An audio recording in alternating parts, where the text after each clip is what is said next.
የጃፓን በጣም እንግዳ የሆነው ክብረ በዓል የሚያለቅሱ ጨቅላ ህጻናት ፌስቲቫል ናኪሶሙ የጤናና የድል ሚስጥር። ሰላም ውድ ቻናላችን ቤተሰቦች እንኳን ደህና መጣችሁ። ዛሬ ልንወስዳችሁ የምፈልገው ቦታ ዓለም ላይ ካሉ በጣም እንግዳና አስደሳች ክብረ በዓላት ወደ ጃፓን። በጃፓን ውስጥ ከብዙ ሺህ ዓመታት በፊት የተጀመሩ አስደናቂ ልማዶች አሉ። አንዳንዶቹ ለኛ ሙሉ በሙሉ የማናስበው ነገር ሊመስሉ ይችላሉ። ከነዚህም ውስጥ አንዱ በጣም አስገራሚና ልዩ የሆነው ናኪሱሞ ወይም የልጅ ማስለቀስ ፌስቲቫል ነው።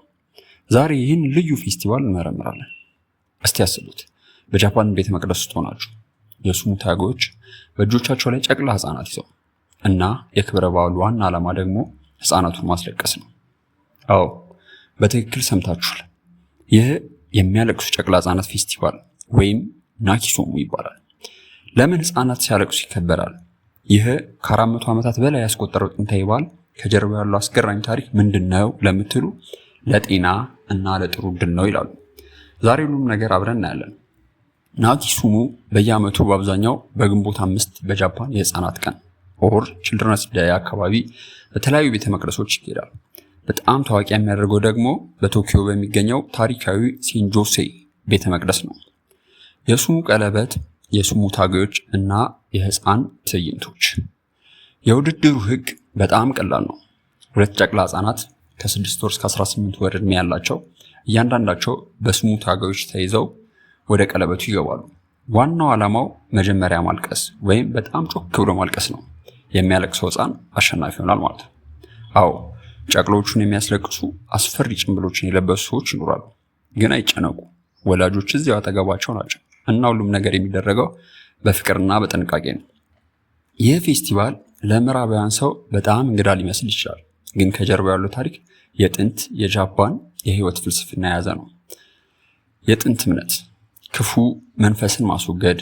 ጃፓኖች የሚያምኑት የንጹህ ጨቅላ ህፃናት ጮክ ያለ ለቅሶ ክፉ መናፍስትን፣ አጋንንትን የማስወገድ ኃይል አለው ብለው ነው። ስለዚህ ህፃኑ ሲጮህ ቤተ መቅደሱና ህፃኑ ካሉታዊ ኃይል ይጸዳሉ ይላሉ። ናኩ ኮዋ ሶዳትሱ የሚል የጃፓን አባባል አለ። ትርጉሙም የሚያለቅሱ ህፃናት በደንብ ያድጋሉ ማለት ነው። ይህ በረከት ነው።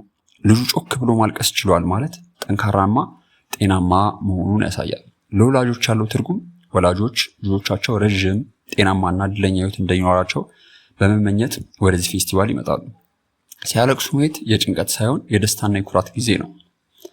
የሱሞ ታጋዮች ሚና በዚህ ክብረ በዓል ላይ የሱሞ ታጋዮች መሳተፍ የራሱ የሆነ ትርጉም አለው።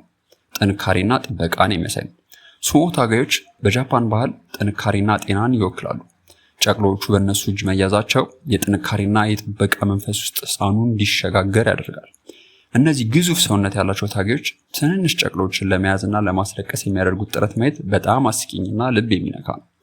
የሚያደርጉት አስቂኝ ፊቶች፣ የህፃኑ የሱሞ ቀበቶ ማስተካከል በጣም ድንቅ ትዕይንት ነው።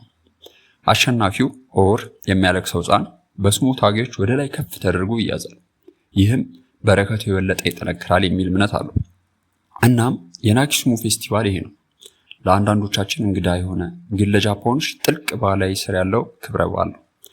ዋናው መልእክቱ ምንም እንኳን ዓላማው ጨቅላ ህፃናትን ማስለቀስ ቢሆንም የፌስቲቫሉ መጨረሻ ግን ስለ ጤና፣ እድል እና የልጆች ደህንነት የሚደረግ የ400 ዓመት የፍቅርና የበረከት ጥያቄ ነው። እንግዲያውስ የሚቀጥለው ጊዜ አንድ ህፃን ጮክ ብሎ ሲያለቅስ ስትሰሙ ምናልባት ክፉ መናፍስት እያባረረ ሊሆን ይችላል እንደምትሉ ብላችሁ ልታስቡ እንደምትችሉ አስባለሁ። እናንተስ የናኪሱሙ ፌስቲቫል ብትገኙ ትፈልጋላችሁ? የልጆቻችሁን ለቅሶ ችሎታ ለመፈተን ትደፍራላችሁ?